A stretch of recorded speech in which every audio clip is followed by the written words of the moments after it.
Hi everyone, it's Lisa at Farm Fresh. It's another challenge video. This one's number 18. The question this time is, what is your town's big festival or activity every year, and do you go?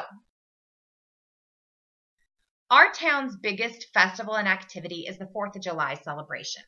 It includes the vendors that set up on Thursday night, and then it runs all day Friday and all day Saturday, culminating in the big fireworks Saturday night at 10 o'clock. What happens? Well, as always, there's always a parade. There's always a big 4th of July parade. There is a baby show. There are these little junior miss and Mr.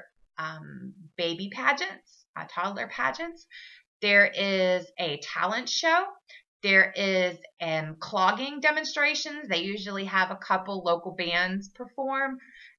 There is a big fishing tournament. There's a cornhole tournament. If you're from this area, you know what cornhole is. Basically, it's throwing a beanbag into a slanted platform with a big hole in it. But it's big.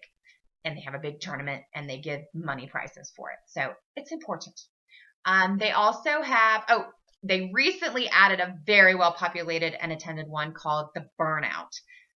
The Burnout is definitely more of a manly thing because it's all these guys bringing their trucks down. Very few females are doing it. It's mostly all guys bringing their big trucks down in the middle of town. They corded off this one intersection, and the guys compete to burn rubber.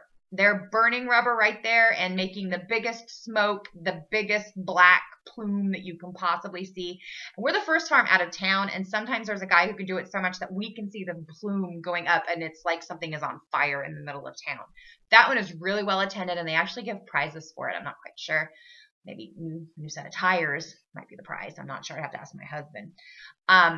Anyway, so that's one of the new events. And we are just the first farm out of town, so we can always hear all of the commotion going on. We can hear all of the music. No matter how late it is, we can still hear all of the music. Yeah. But the best thing is the fireworks. Because we're the first farm out of town, we're in the bend of the river, which means that while they set it off in downtown, we're the first farm that means we can see all the fireworks without having to leave our farm. We have a complete unobstructed view of them, which is great. So we have watched the fireworks from our own home every single year, even though we see cars upon cars upon cars going downtown to get set up for the fireworks. We never have to leave home. So we're able to watch it for the comfort of our home, or sometimes we get in the back of the car and drive out into the field, or sometimes we just stay in the barn and watch.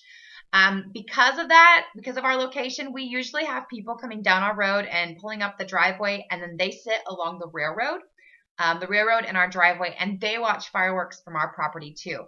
Everybody knows that we're okay with it. It's like a once a year thing, so it's not a big deal. Nobody ever comes and watches it with us on our property. They pretty much just stay on the boundaries, but we're fine with that because we know the mess of trying to be downtown in the small downtown and try to fight with all the people and the traffic down there. But it's so cool because at the end of the fireworks, when they're doing the grand finale, you can hear the roar of all the people who are downtown cheering and applauding, and it's just really fun. And I love our 4th of July festivals. We've usually only been able to do the fireworks, so we do the Burnout sometimes, but I'm hoping this year that we'll be able to go down and do some of the Friday vendors so that we can see what's going on. Some of our local people bring in their produce, or they bring in their artisan crafts, which is always really fun, and I'm looking forward to going and seeing those. So that's what our big event is. It's 4th of July, and I'm excited because it's just a couple weeks away. So stay tuned for the rest of these challenge videos for the 30 days of video challenges on YouTube. And as always, you can follow our adventures at farmfreshadventures.blogspot.com.